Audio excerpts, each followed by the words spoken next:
And good morning is 7:04 on this Tuesday, March 7th. It's time to head to Studio B for Coleman and Company. Well, hello everybody and welcome. Here we have a terrific Tuesday and glad to have you with us. We're on the air for Vanderbilt Wilson County Hospital, and Tracy Pope is with us this morning after an absence of one time. Good morning. I was off on special assignment, Coleman. We missed you 2 weeks ago or whenever it was, but you're back this morning, so thank you very much. Yes, thank you. I hope everything went well. Well, it did. It certainly did. They came prepared. I'm sure thanks in part to you. Well, good. I'm sure that they mentioned, but I would like to start off and mention that we are really excited to partner with the American Heart Association this year with a Wilson County Heart Walk that is going to be Saturday, April the 15th. The activities and fun will start at 8 a.m. and the walk itself will start at 9:30, and that's going to be at the Nashville Superspeedway. There is a Facebook page, Wilson County Heart Walk, so if anyone is interested in a community team coming out and enjoying the events, we'll have a kids zone, lots of activities, and then celebrate, with a walk at 9:30. We would love for you to join. We have lots of volunteers, and we really appreciate the Nashville Superspeedway partnering with us, and Vanderbilt is a huge sponsor of this event as well. All right, keep that in mind. You said Saturday, April 15th. Yes, sir. All right.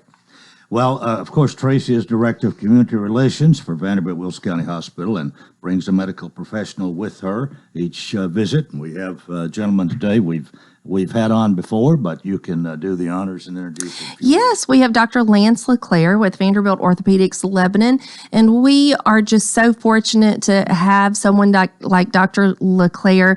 I preface that I really want him to tell a lot about his background. No one loves to brag about themselves, so I'm forcing him to really share his background and how he came to Wilson County and Vanderbilt. Welcome again, and good morning, first of all. Great to see you, Coleman. Great to be back with you. Great to be you. We've had interesting conversation even before going on the air here.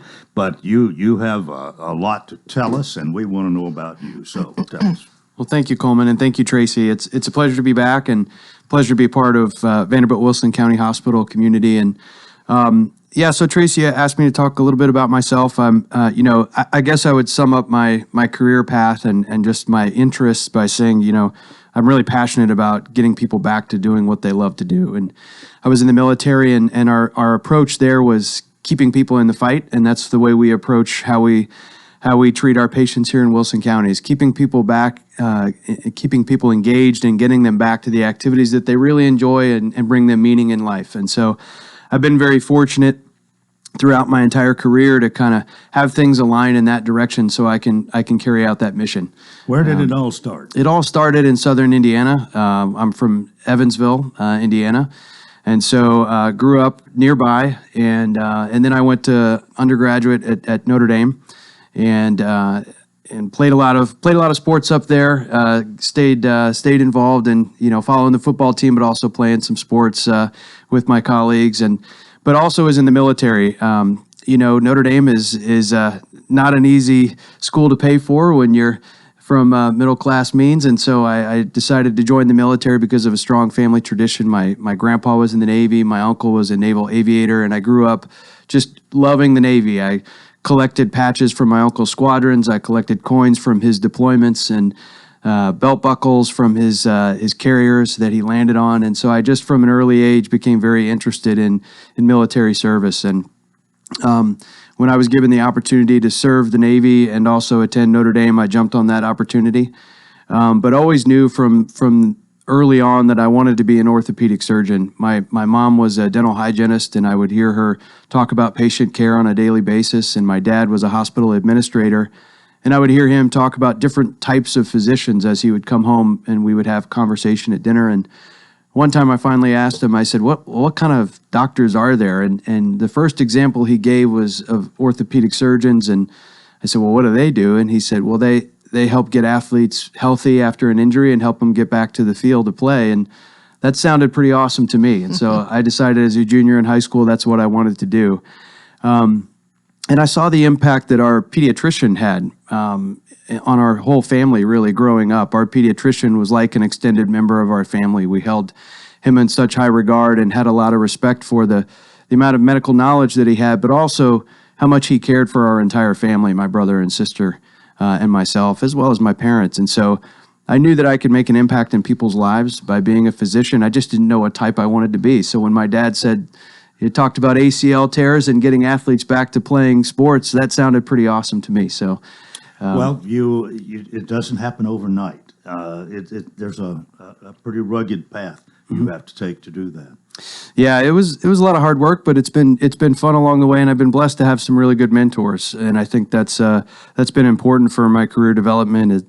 I met people at Notre Dame that were really influential in steering me, helping me along my path. And then probably the biggest influence in my life has been my wife, who was also in healthcare. When I was a medical student at Loyola University in Chicago, I did an away rotation at the Navy Hospital in San Diego. And I met this wonderful and beautiful woman who was a Navy nurse.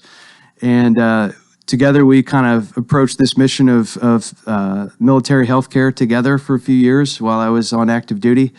And she actually deployed on the hospital ship, the USNS Mercy, did a deployment in Southeast Asia. And, really taking care of wounded warriors and learning how to take care of the people that served our country and protect our freedoms was really a very important mission to both of us, one that we're still involved with our community volunteer activities. And so that was a great way to start my professional career with a great partner who understands service to country and service to the people that defend our freedoms. And so it was very blessed in the first part of my career that way. How long was it before you came to Vanderbilt? How many? So I was active duty Navy for 15 years. After I finished medical school, I did my residency in the Navy in San Diego. Was very fortunate to have a great mentor there named Matt Provencher, who is one of the leading experts in sports medicine. And Matt really took me under his wing, taught me how to learn about sports medicine from a research perspective. Was involved in some research in shoulder instability and ACL surgeries, and we published our results in the military population, which have been very impactful in how we treat shoulder instability. And that really formed some of my early research interests. And so from there, I was given the opportunity to do a sports medicine fellowship at Mass General in Boston, which provided me the opportunity to really get involved in some high-level sports medicine coverage. So we covered the Boston Bruins, the New England Patriots, the Red Sox, as well as some Division III hockey. And so we were constantly busy on the sidelines and on the field of play and learning how to treat athlete injuries as they came off the field. And so that was really an incredible opportunity for me to learn that my interest extended beyond the operating room and beyond the clinic and even beyond the research realm. I really loved being involved in supporting teams and helping athletes achieve their goals on the sidelines and on the field. Okay, what got you to Vanderbilt? So after 6 years at the Naval Academy, I was stationed there as the head team physician. It was time to move on to the next challenge. I was up for a new set of orders, and I decided to look at civilian opportunities. And knowing that only the best civilian opportunity would pull me away from the Navy. And I found one at Vanderbilt. The thing that I loved about the Navy is that we had strong leaders that were focused on the healthcare mission. I had great colleagues and great partners, and I had great patients. And so the criteria for a civilian job were those criteria: having strong leaders, great colleagues, and the opportunity to take care of great patients. And so I looked at several different opportunities across the country, and the opportunity at Vanderbilt and Vanderbilt-Wilson County met all those criteria. And so the opportunity to come in and work with the outstanding people at Wilson County as we continue to build Vanderbilt's presence in Wilson County and try to accomplish our mission of providing excellent health care to the folks of Wilson County.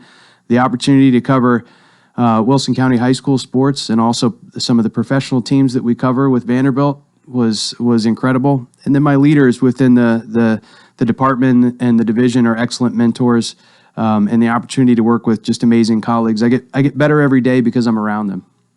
Has he told enough? He has done an excellent job. Thank you so much. I mean, like I said, we are so fortunate to recruit at the level of physicians like Dr. LeClaire. And, for him to be 100% here in Wilson County taking care of our patients, we're just very fortunate. You probably have a few athlete stories you can share with your patients if they ask. Absolutely. It's really powerful, I think, and helps resonate when we can give examples of athletes that face similar challenges, ACL tears, meniscus tears, shoulder instability, and help share the experiences of athletes that have navigated those pathways. And I often tell patients that these are road bumps, these are speed bumps. They're not the end of the road, and we can help you through these challenging times.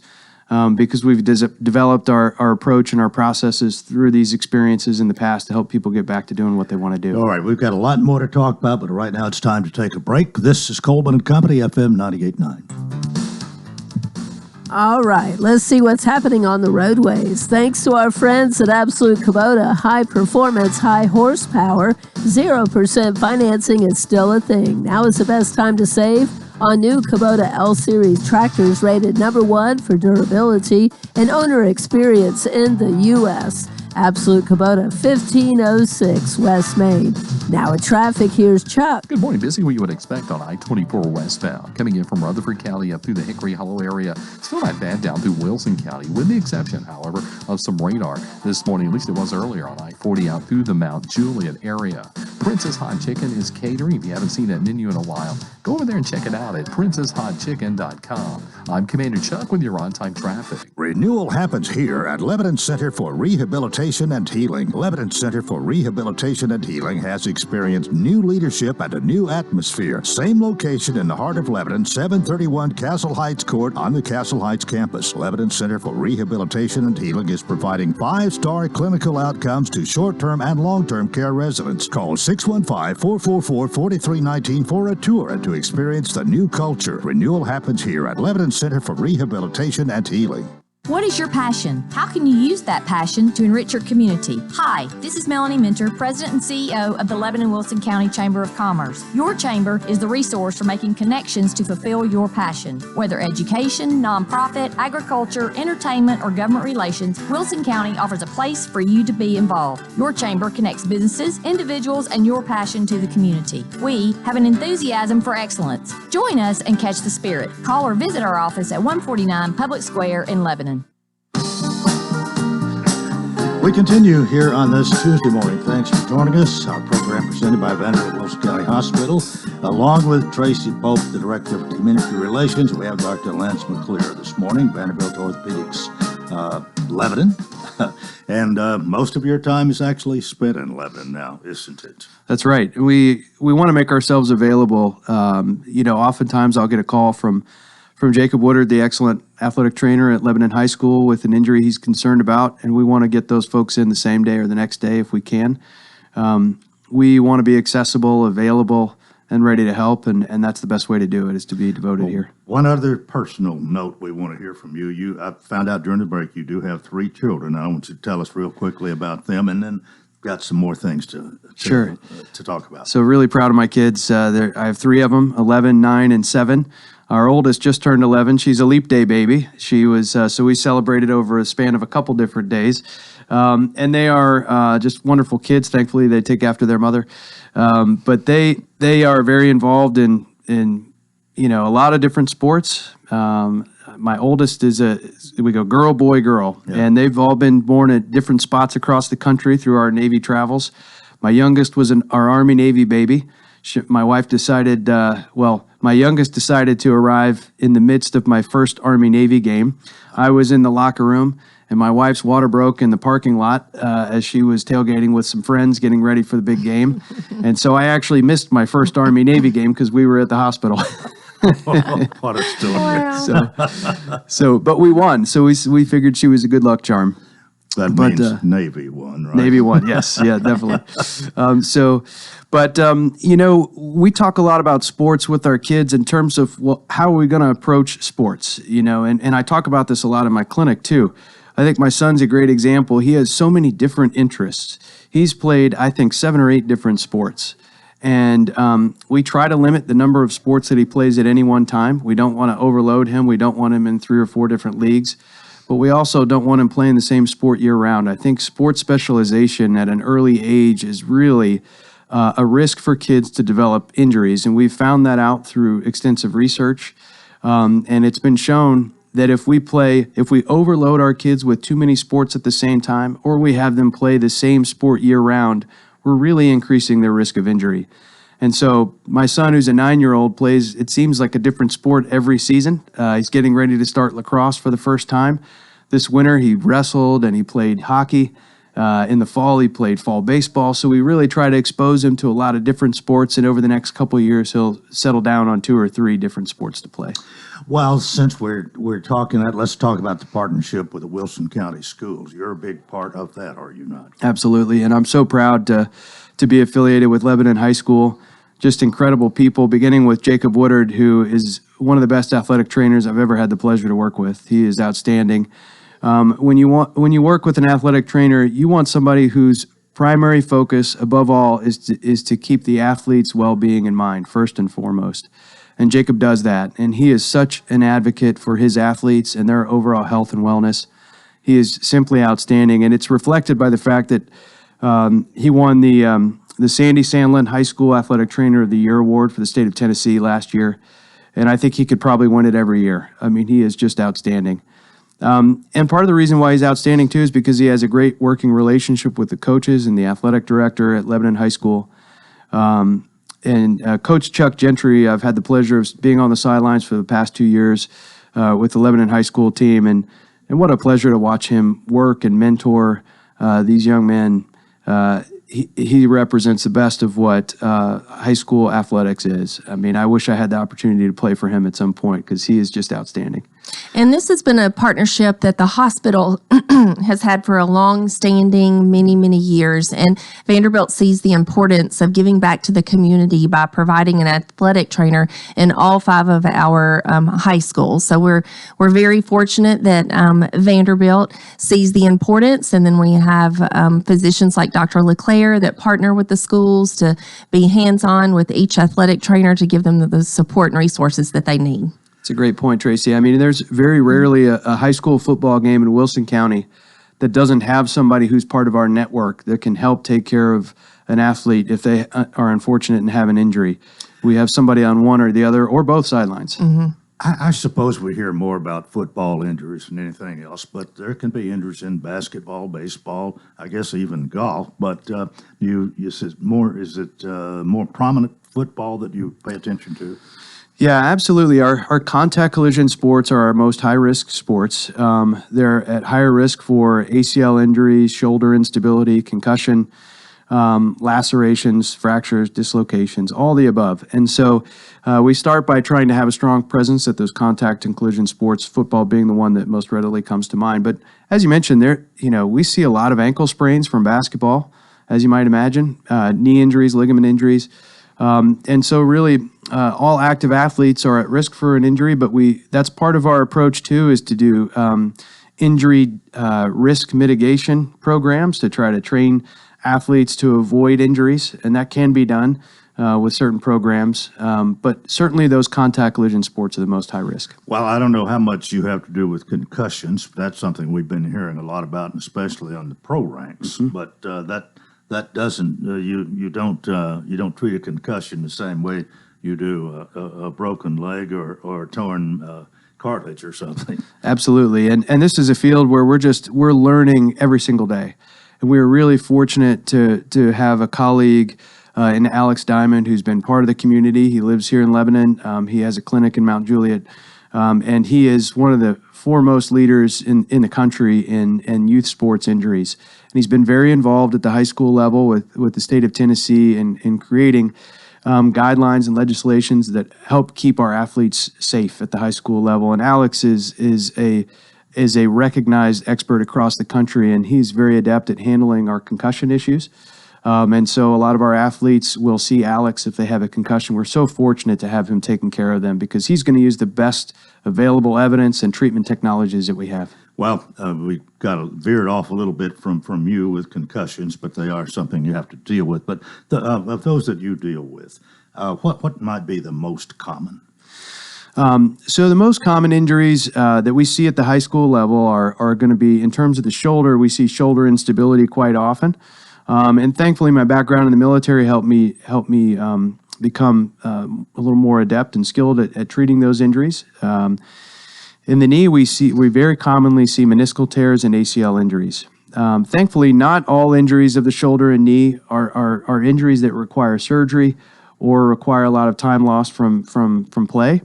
But we do see a lot of ACL injuries, meniscal injuries, and shoulder instability at the high school level. Well, most of the time, can an athlete recover quickly with those and be back playing before long?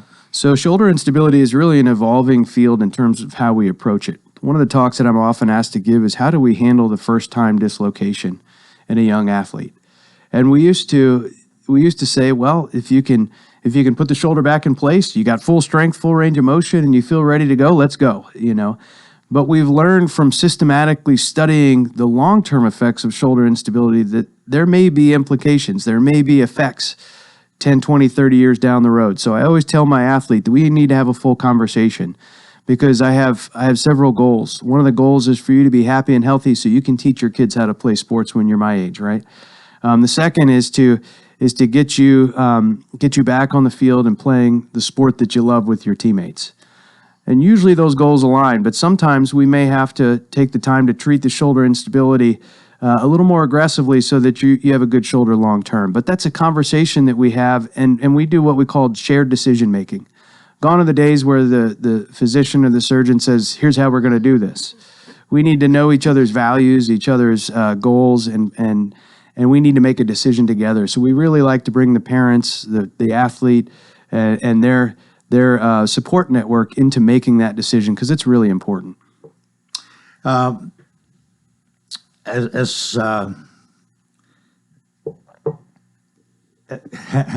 we improved a lot in the way these are taken care of, even in the last 5 years, say? Absolutely. I think we've learned so much. You look at the recurrence rate after a shoulder instability procedure, for instance. We're really making a lot of gains so that we can keep that recurrence rate after surgery as low as we possibly can.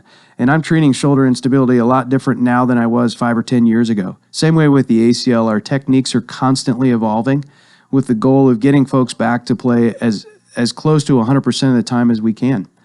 Our techniques, our instruments, our knowledge of how to best reconstruct and rehabilitate after the surgery have evolved on a yearly basis, and we're much better now than we were 10 years ago. What about arm injuries in baseball? Now, we hear about that in the professional ranks. I don't know how common that might be in say, from Babe Ruth through high school. Absolutely. Ulnar collateral ligaments or Tommy John injuries are a pandemic in the young athlete, the overhead throwing athlete. We know that the number one thing we can do to help keep young athletes out of the operating room and needing a Tommy John surgery is to monitor pitch counts. And the thing that we all kind of take for granted is that, it's easy to remember pitch counts on the mound during the game. But practices, warm-ups, those are all throws that count. And so the number one thing we can do is monitor how many throws the athlete does. And whether, you have pitch counts in particular leagues, but if you're playing 2 or 3 leagues, you've got to make sure you monitor the pitch counts for all those, and they add up together. Hadn't thought about all of that. Yeah. And I do know that in the major leagues, there's so much more conscience about pitch counts now than they used to be. Yeah. And so that's really the reason. It is. And even, to get to the surgical side of things, our treatments have evolved as well. When there was a ligament tear in the elbow, we always reconstructed, meaning we took tissue from somewhere else to make a new ligament. Well, now we can do a repair. And you saw the Brock Purdy, the San Francisco 49ers quarterback. The debate was whether he would have a reconstruction or a repair. We have the ability to do both of those techniques. The repair gets the athlete back in about half the time. So if the MRI findings are suggestive of a type of injury pattern that we can do repair, that's what we're going to do because we want to get folks back faster. And so that's just one example of how our techniques have evolved with a focus on getting people back healthy, but also faster. Well, we've come to our last minute here. It's been an interesting conversation. Thanks for being with us. Tracy, you can wrap it up here if you'd like. Yes, we're very excited. Last year we had our first annual sports medicine conference, which was a focus of treatment of sideline emergencies and sports injuries. This was a primer for parents, coaches, and medical staff, hosted by Dr. Lance LeClaire and many other physicians. We are excited that we're in the works with planning this with Wilson County Schools, so it'll be sometime this summer. So I'm sure in the next few visits that I'm here on the radio with you, we will have a date and time and location to share with everyone, but we're really excited to offer this free sports medicine clinic to parents, coaches, and medical staff. Well, this must have been successful. You must really like that. Well, unfortunately, events this year with Damar Hamlin underscore the need for this type of conference. On a Friday night in Wilson County, we may not have as many medical personnel as the Buffalo Bills did on their sideline. So we need to make sure that we're all ready to help an athlete that's in dire need. And this conference will do that. Well, thanks for being with us today, Dr. Lance LeClaire and also Tracy Pope. And that is part one of Coleman & Company presented by Vanderbilt Wilson County Hospital. Stay with us for more here on FM 98.9. And let's see what's happening on the roadways. Thanks to our friends at Bates Ford, and get a battery installed on most vehicles, $134.95. Bates Ford, 1673 West Main. Now at traffic, here's Chuck.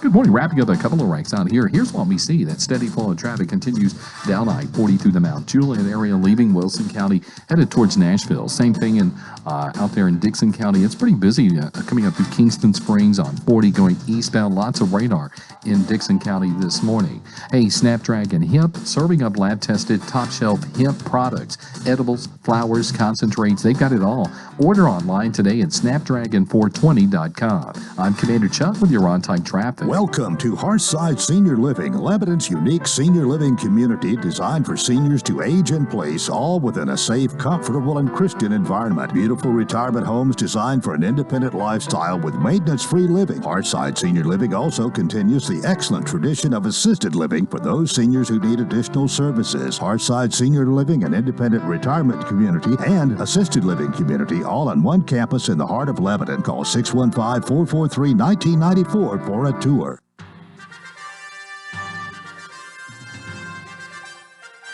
The Red Hot Cumberland Phoenix baseball team will try to remain hot as they travel to Dayton, Tennessee on Tuesday, March 7th for a 1 p.m. tilt against Bryan College. The Phoenix then return home for a 3-game Mid-South Conference homestand against Shawnee State starting Friday at 2 o'clock with a single game and then Saturday at noon with a doubleheader. Catch all the action on these radio stations or on GoCumberlandAthletics.com. Go Phoenix! At Vanderbilt Wilson County Hospital, world-class care is a heartbeat away. In fact, we offer the same world-class attention Middle Tennessee has come to rely on from a Vanderbilt Health Hospital. Supported by over 200 specialties, an expanded emergency department staffed with Vanderbilt Health physicians 24/7, and greater investments in life-saving technologies and care. It's just one more way we're making healthcare personal. And taking a look at the real country forecast, sunshine today, windy and high of 64. Partly cloudy tonight, low 40. Mostly cloudy on Wednesday, high of 57. A slight chance for rain Wednesday night, partly cloudy and a low of 43. This weather forecast brought to you by Walker Auction and Realty, professional auction and real estate services. Get top dollar for your home, land, or personal property. Log on to MikeWalkerAuctions.com. They know auctions.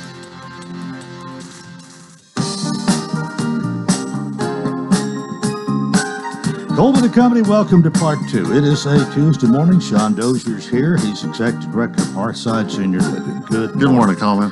You ready for March Madness? Well, I'm ready. It starts this weekend or? Well, with this weekend, we'll find out who the yeah. NCAA invites. We know a lot of them already, but we'll find out the whole schedule. But we've got some conference tournaments that are taking place. Starts now, Thursday in Nashville, the SEC. But March is known for basketball. Well, I enjoy watching it. We have some men at Hearthside who gather around the TV and watch those games, and I don't think they bet on anything, but they definitely watch them. Well, that we've never. By the way, Sean's executive director of Hearthside, if I didn't say that, and it is, of course, retirement and assisted living community. Been here since 1994. And I was going to say, the sports has got to, and I don't know how. I would think probably you have more men that are concerned about the sports than you do women, but I'm sure a lot of women. Well, let me tell you, we have a lot of women probably who everybody will watch the Super Bowl. We have a lot of women who watch football and a lot of women who watch basketball, and they that's when you're in assisted living, watching games, watching football, basketball, that passes some time, and that's a good hobby to have. And we have a Dallas Cowboy fan, we have several Titans fans, and so they talk about it, watch it, and they really enjoy sports at Hearthside. They really do. Well, I'm sure a lot of them are going to be paying attention to the basketball. They will. They'll be watching Tennessee on Thursday, I believe, and they'll be talking about that. We have a big TV in our foyer, and we added that a couple years ago. For years we had a fish tank, and I'm all about fish tanks. Okay, I'm all about fish tanks, but the newer generation, Coleman, they'd rather have a flat screen TV with watch football games and basketball games. So I moved the fish tank back to the back of the facility, which we still have. The fish are great, and they still watch them. But we've got a nice big flat screen in the foyer there, and it's a great gathering place for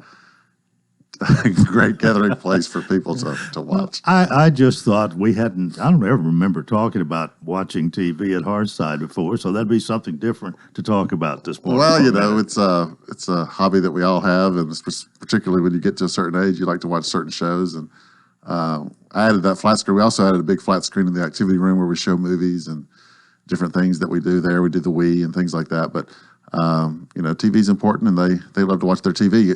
I would like to say, when you come to Hearthside, we pay for your cable, or that's part of your package. When you come, we don't charge extra for that. And I brought this brochure. We have a new brochure, Coleman, and I just want to read to you what you get when you come to Hearthside, if you don't mind. Sure. So you get 3 meals a day, housekeeping. You get the emergency call light system. We have a pendant, in case you fall or something. You have personal laundry and linen service, free Wi-Fi, or that's part of your package. The cable is part of your package. Your medication management, the nurse gives your medication timely. You have a resident assistant on call 24/7. Scheduled activities. You have Sunday worship services, so you don't have to go out to worship. You have your porches and your outdoor areas. You have the beauty salon and so much more.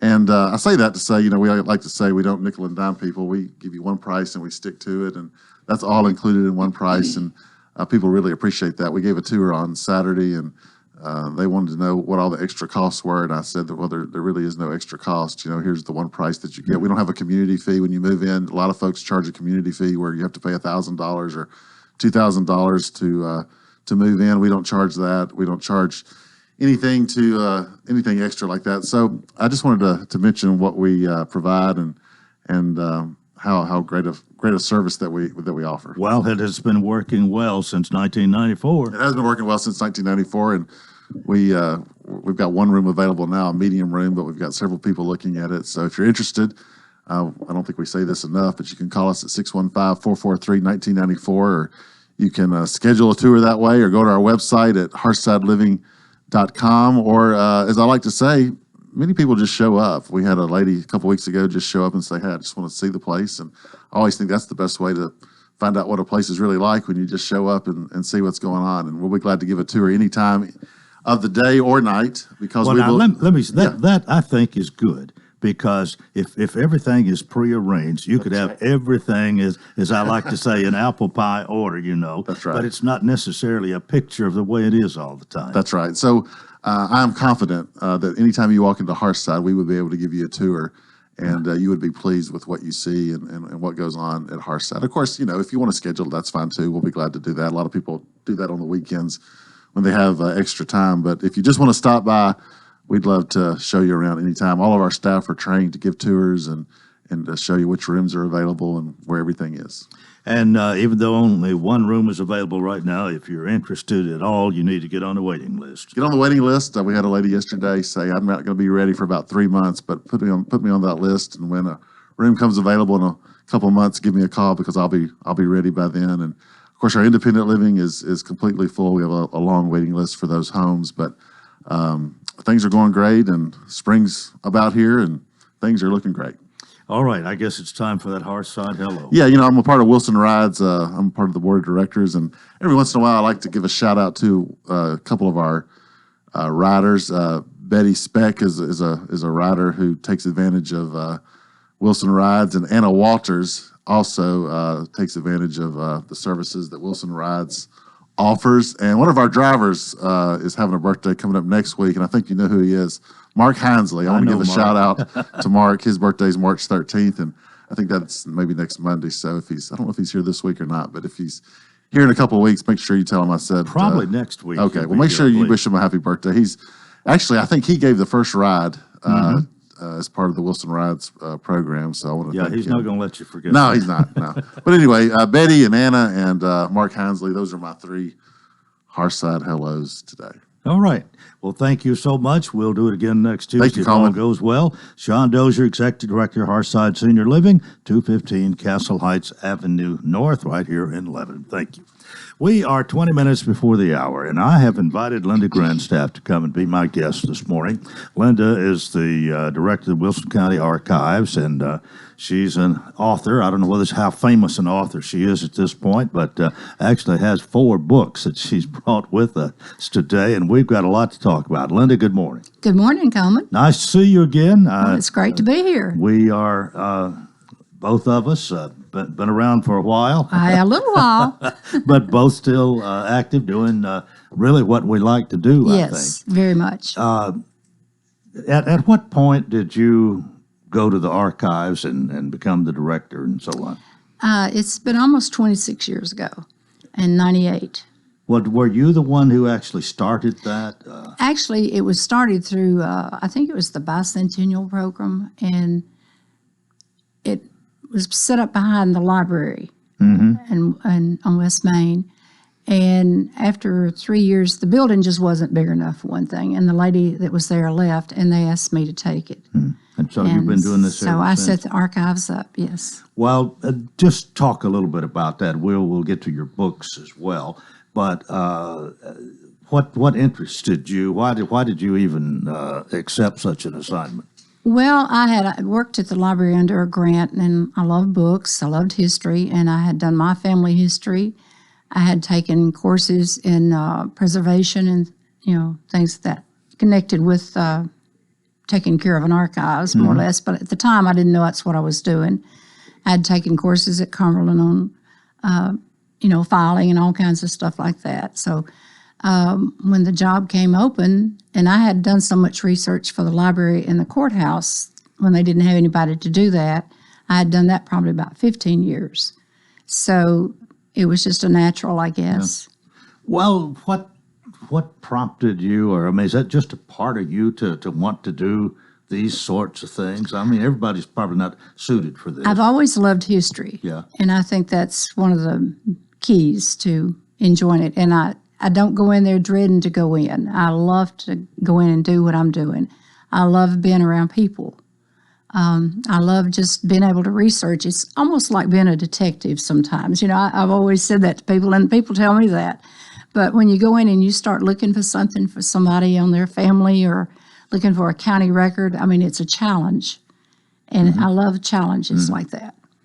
Well, what all does now the archives is located on South College Street. South College at 111. And for those of us like me that's been around a long time, I think that might once upon a time been Sims's, where they Yes. sold records and had a TV shop and so I on. believe the building was built somewhere in the 1920s. But it's been expanded some since you've been there. hasn't it? Yes, we have a vault built onto it that Mr. Gwynn Baird donated the money.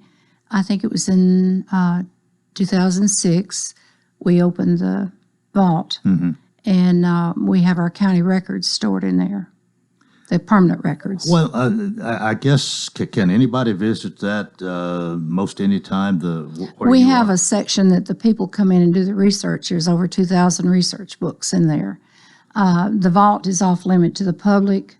The county clerks from different offices come in and pull records, and they're able to check them out or go in and check their records to see so what they you need. really have two different entities, let's say, or two different things there. One for the public and one that's Correct. It's just for the benefit of the county. Right. And then I have in the public section, I have a room where the volunteers come in, and all of my volunteers, the 4 that's there, have been there over 20 years. Most of them 22, 23, 24, 25. Well, what do those volunteers do? They clean and index, and then all those records are put on the computer and put in alphabetical order by 2 names and by subject and by year and by box and folder.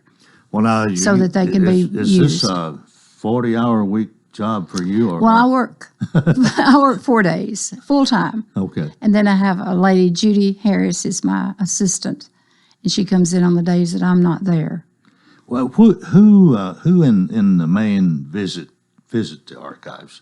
Well, it's just a variety of people. It could be lawyers, title searchers. It could be people doing genealogy. People from out of state come, out of the county. And then people write and ask for information on their families, and we do that research. Yeah. So well, how important do you think that is? We haven't always had it, but it evidently is. I'm thinking very important. What do you think? It's very important. For one thing, we have a Public Records Commission that oversees, and I'm part of that, that oversees the records, the temporary records that can be disposed of after a certain length of time, and they have to come through us in order to do that. So that's another job that we have there. We have some really good people on that committee. Judge Tatum, which you're very familiar with, he's one of our members, and Jim Goodall and Jackie Murphy, Martin Frost, myself, and leave it to me, I'll probably leave somebody out, but Jerry McFarland, he's the historian, so he's on our committee. Well, you got some good people there. It's time for us to take a break. And if you just joined us, Linda Grandstaff is here with the Wilson County Archives. More coming up on Coleman and Company, FM 98.9. And it's now 7:46. Let's see what's happening on the roadways. Thanks to Bates Ford.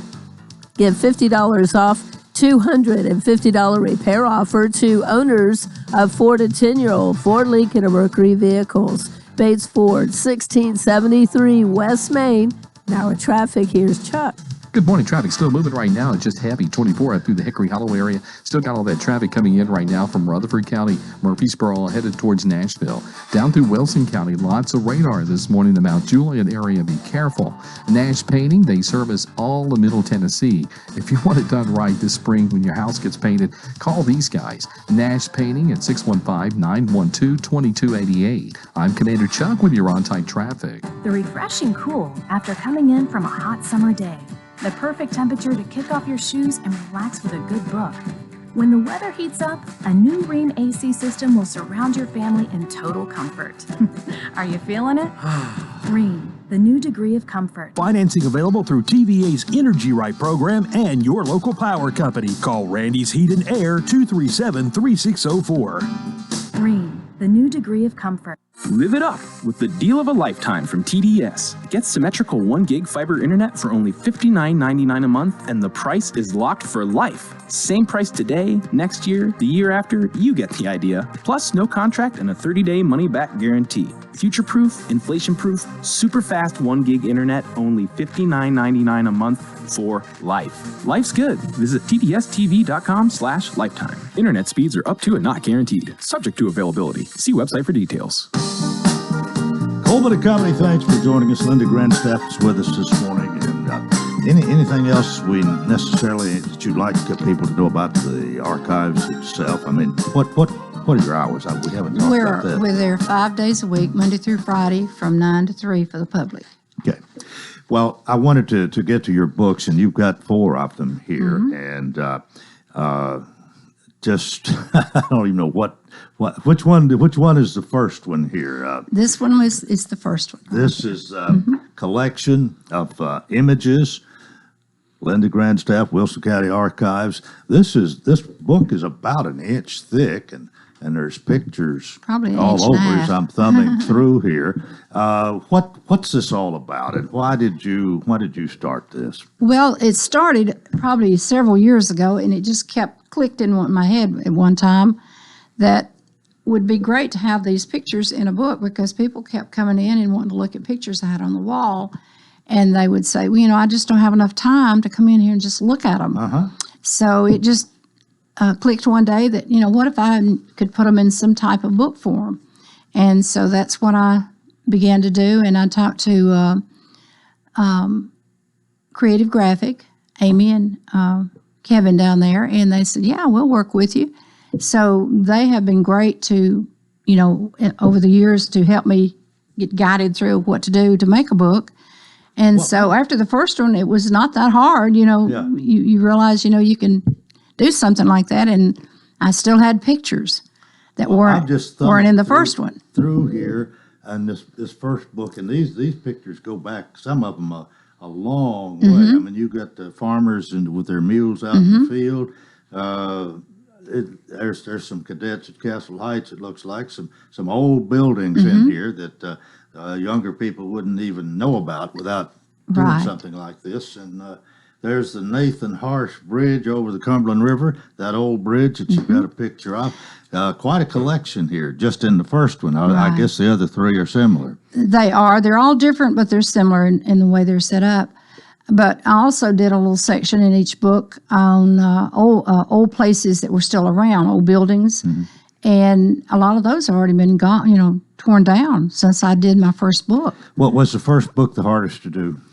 It was because I'd never done one, so it made it a little more difficult, took more time. But I enjoyed it so much, it wasn't like work. I mean, I just enjoyed doing it. Did you do this pretty much by yourself as far as arranging it and the pictures and all the information? Yes. The type that's here and so on, the print? Yeah, the Basses put it in a book form for me so that it would be, set up correct. Has this been accepted pretty well? You had a lot of people? Yes, very much. People love it. I had one lady that bought one for her dad he was really sick, and it was around Christmas, and so she decided to give it to him 2 weeks before. And I think he died a week or two after Christmas. And she said he'd sit up in his bed and leaning back in his bed and flip through that book daily. He enjoyed it so much. And so that just made me feel so good to know that even one person like that enjoyed it that much. Well, these books are for sale, right? You've given me information here that they're $40 each. Now, if you buy all four, you get a little discount. Yeah, it's $140. Or if you buy two or more, you can get them $35 a piece. I've just mainly been thumbing through the first one. They're all similar, I guess. What's the difference in each one of them? Can you talk a little about each one? Hopefully I didn't duplicate pictures. That's one thing I try not to do. But it's basically set up on the same order. It's just a different set of pictures in each book and different write-ups that I've found in old newspapers or in some book at the archives that I thought people would have an interest in reading. Volume 2 looks a lot like Volume 1, but if you don't get all four of them, you're going to miss a lot. You're going to miss some pictures. But it's not like starting 150 years ago and coming up to today necessarily. No, it's just whatever old pictures I find at that time when I'm doing the book. Well, have you had some people maybe who have there's Judge Walker's picture. Yeah. You got the whole page there for him. A few people here. Judge Evans, Turner Evans. Yeah, that's our county executives or county judges or mayors, whatever you want. Don't know that ever met him, but Sam Gilreath, I've heard that name before. And there's even Don Simpson and Val Kelly and Bob Dedman and Randall Hutto. Yes, yes. Got to put him in there. And then, of course, this one, I went out and made a picture of the lodge at Cedar Forest. So I have quite a few pictures on Cedar Forest and that's area. Your cover photo. Yeah, all my on that one. fronts of my books have a picture. That was a long time ago. I remember that. And what's the easiest way to get these? You can either come by the archives or you can order them, and it's $5 extra if you order them. It'd be $5 per book, and you can order them from the Wilson County Archives at 111 South College Street.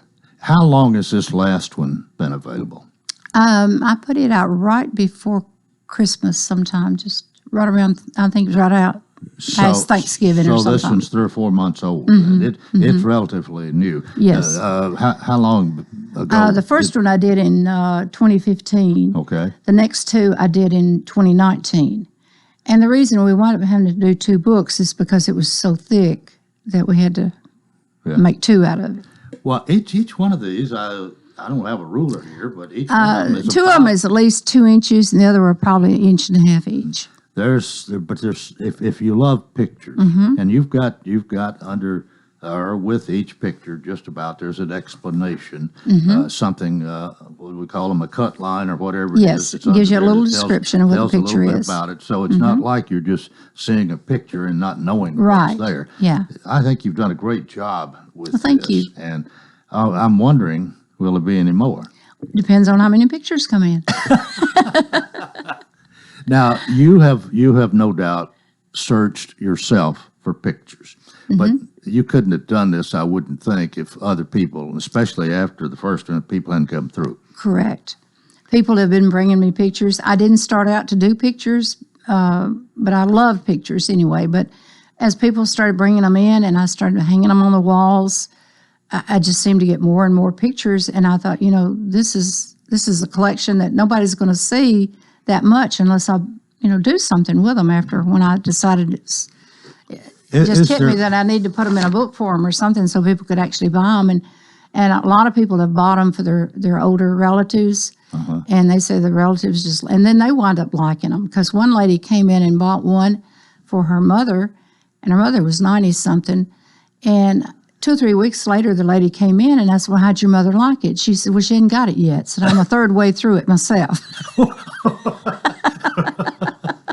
Do you, if you had to choose one of the 4, which would you suggest? I couldn't choose one because, there's something in every one of them, a lot in every one of them that I think is a very treasured moment in our doubt it is. history. What kind of response have you gotten? I would think it's been very favorable and so on. But what are people saying about I don't get any negative. I may after today for some reason, but it's always been positive, that they love the pictures. They love it because they had never seen a picture of a certain building.